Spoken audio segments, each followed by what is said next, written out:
안녕하세요. 크리스찬 인사이트 이집사입니다. 오늘은 한 해를 마무리하고 새해를 맞이하는 시기잖아요. 그래서 좀 의미 있는 이야기를 해볼까 해요. 바로 1960년대 비폭력주의로 흑인 인권운동을 이끌었던 마틴 루터 킹 목사의 이야기입니다. 1863년 링컨의 노예해방선언 이후 100여 년의 시간이 지났음에도 흑인들은 여전히 사회의 구조적 차별 속에서 억압받고 살아가고 있었습니다. 당시에는 흑백 분리 제도가 있었는데요. 왜 그 시대 영화를 보면 가끔 볼 수 있는 풍경 있잖아요. 흑인들은 백인들이 가는 레스토랑에 갈 수 없고, 극장도 흑인 전용 극장이 따로 있고, 기차를 타도 대기실과 식당에 흑인과 백인을 가르는 칸막이가 있을 정도였으니까요. 그야말로 대놓고 차별을 하고 있었던 거죠. 하지만 오랜 세월 그렇게 살아왔던 관습과 권위의식으로 인해 사회적으로나 문화적으로나 당연하게 흑백 분리제도가 지켜지고 있었습니다. 그 시절을 살아가던 마틴 루터 킹은 대대로 목사인 가정에서 태어나 청년이 되고 목사 안수를 받았습니다. 그리고 20대에 흑백 차별에 저항하기 시작했고 30살에 인도를 방문해서 마하트마 간디를 만나 영향을 받았어요. 그 후에 조지아주에서 비폭력 저항운동을 시작합니다. 그는 당시에 몇 차례 수감되면서도 자신의 위치에서 할 수 있는 일을 했습니다. 백인 우월단체의 협박을 받기도 하고 낙담하고 실망할 수밖에 없는 사건들이 매일 일어나도 그는 자신의 사명이 무엇인지 알고 있었기 때문에 철저하게 기도로 준비하고 하나님께 답을 구하며 한 걸음씩 걸어갔습니다. 역사를 쓰는 사람이 있는가 하면 역사를 만드는 사람이 있고 역사를 경험하는 사람이 있습니다. 여러분은 미래의 역사학자들에게 훌륭한 역사적 기록을 넘겨줄 수 있을 겁니다. 자유와 인간적 존엄이라는 대의를 위해서 이렇게 많은 사람들이 체포된 것은 미국 역사상 유례가 없는 일입니다. 계속되는 폭력에 비폭력으로 답하는 것은 단순한 인격적인 수련만으로는 가능하지 않습니다. 마틴 루터 킹은 지금 불가능해 보이는 상황을 보지 않고 하나님이 주시는 꿈을 보고 걸어갔습니다. 잔인한 협박과 비난들이 쏟아지는 상황에서 외로운 싸움을 해나가야 했지만 하나님이 주시는 평안함을 가지고 그 꿈을 포기하지 않았습니다. 그렇게 인간의 존엄성과 차별 없는 세상을 위해 자신이 가진 모든 것을 쏟아 비폭력으로 저항했던 마틴 루터 킹은 그 공로를 인정받아서 1964년, 그러니까 35살에 노벨 평화상을 받게 됩니다. 그가 그때 이렇게 연설을 하죠. 언젠가는 인류가 하나님의 제단 앞에 엎드려서 전쟁과 유혈을 뛰어넘어 승리를 거둘 것이며 비폭력적인 호의가 이 세계를 지배하는 법칙이 될 것입니다. 우리는 언젠가는 승리할 것입니다. 이런 믿음이 있기 때문에 우리는 미래의 불확실성에 당당히 맞설 용기를 가질 수 있습니다. 이런 믿음은 자유의 도시를 향하여 줄다름치다 지친 우리의 발에 새로운 힘을 줄 것입니다. 그렇지만 우리 모두는 이미 알고 있습니다. 1968년 39살의 나이에 그는 괴한의 총탄을 맞고 암살당했습니다. 너무나 안타까운 죽음이었지만 하나님은 그를 거기까지 쓰시고 데려가셨습니다. 하나님이 주신 사명을 다한 거죠. 하지만 그가 남긴 정신은 지금 우리가 사는 이 시대에도 고귀하고 숭고한 가치로 빛나고 있습니다. 마틴 루터 킹은 정의의 진정한 가치를 알고 있었습니다. 정당한 인권엔 위험과 원칙이 있다는 것을 알고 있었습니다. 그가 품고 싸웠던 그 정신이야말로 인권이라는 이름으로 무엇이든 해도 된다고 생각하는 이 시대에 필요한 가치가 될 것입니다. 그를 꿈꾸게 하신 분은 하나님이시고 그에게 그 일을 감당하게 하신 분도 하나님이셨습니다. 지금 이 순간 저는 하나님이 주신 꿈이 무엇인지 그것을 잘 감당하고 있는지를 생각해 봅니다.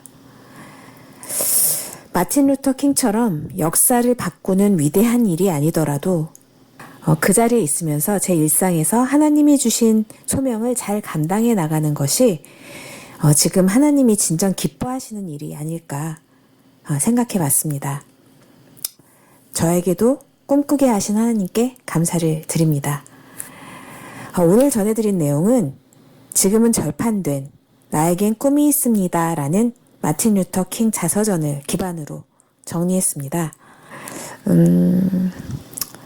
마지막으로 마틴 루터 킹이 워싱턴 대행진 중에 했던 연설문을 읽어드리면서 마무리하겠습니다.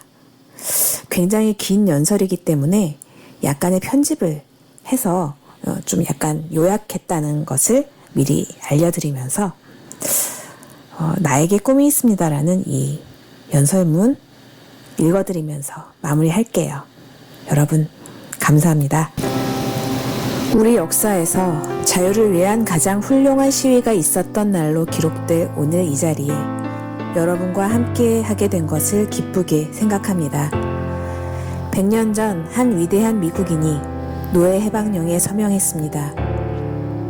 지금 우리가 서 있는 이곳이 바로 그 상징적인 자리입니다. 그 중대한 선언은 불의의 불길에 시들어가고 있던 수백만 흑인 노예들에게 희망의 횃불로 다가왔습니다.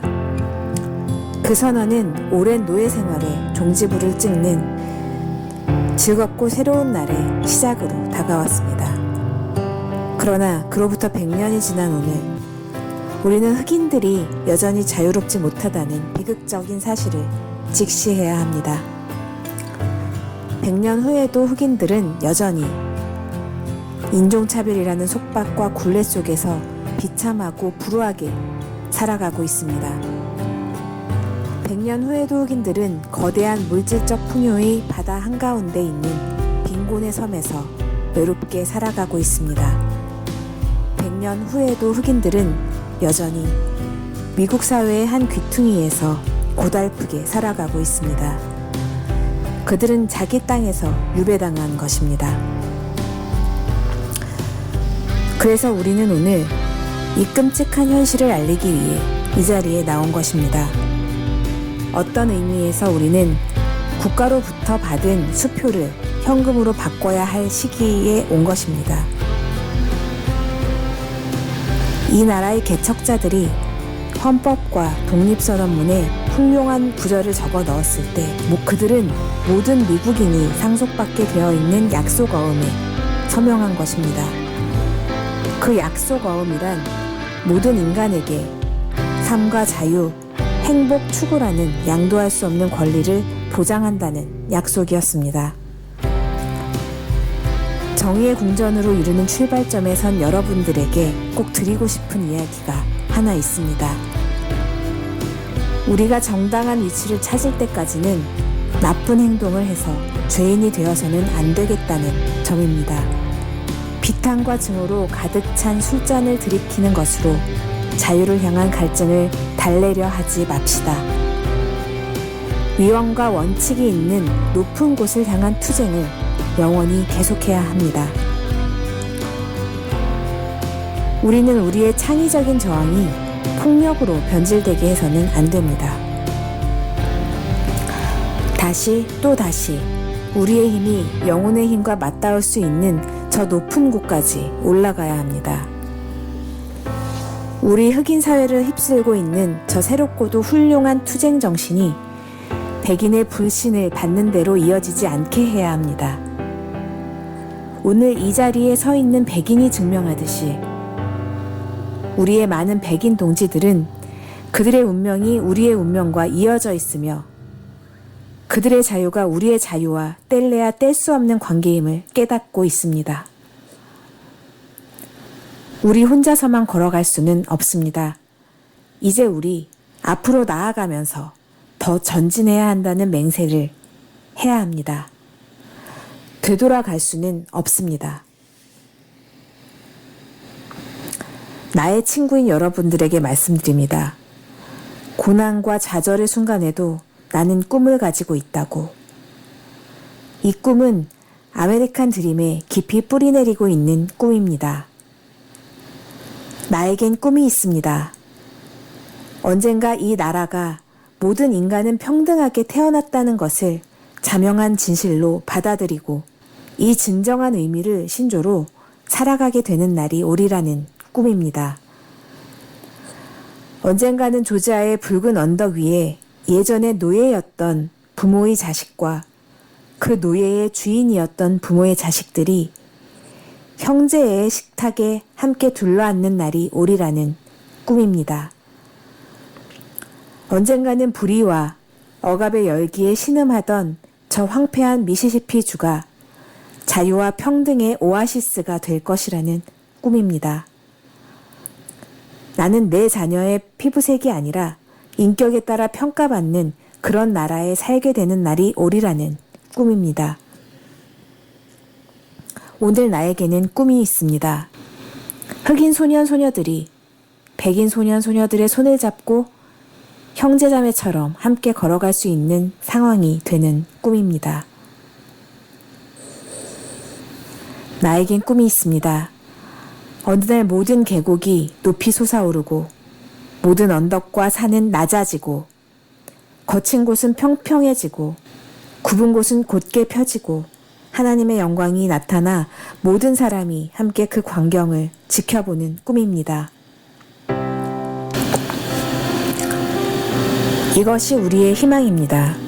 이것이 내가 남부로 돌아갈 때 가지고 가는 신념입니다. 이런 신념을 가지고 있으면 우리는 절망의 산을 개척하여 희망의 도를 찾아낼 수 있을 것입니다. 이런 희망을 가지고 있으면 우리는 이 나라의 이 소란스러운 불협화음을 형제애로 가득 찬 아름다운 음악으로 변화시킬 수 있을 것입니다. 이런 신념이 있으면 우리는 함께 일하고 함께 기도하며 함께 투쟁하고 함께 감옥에 가며 함께 자유를 위해 싸울 수 있을 것입니다.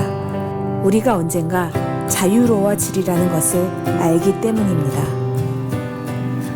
그날은 하나님의 모든 자식들이 새로운 의미로 노래 부를 수 있는 날이 될 것입니다. 나의 조국은 자유의 땅, 나의 부모가 살다 죽은 땅, 개척자들의 자부심이 있는 땅, 모든 산에서 자유가 노래하게 하라. 미국이 위대한 국가가 되려면 이것은 반드시 실현되어야 합니다. 그래서 자유가 뉴햄프셔의 거대한 언덕에서 울려 퍼지게 합시다. 자유가 뉴욕의 큰 산에서 울려 퍼지게 합시다. 자유가 펜실베니아의 엘러게니 산맥에서 울려 퍼지게 합시다. 콜로라도의 눈 덮인 우키 산맥에서도 자유가 울려 퍼지게 합시다. 캘리포니아의 굽이진 산에서도 자유가 울려 퍼지게 합시다. 모든 산으로부터 자유가 울려 퍼지게 합시다.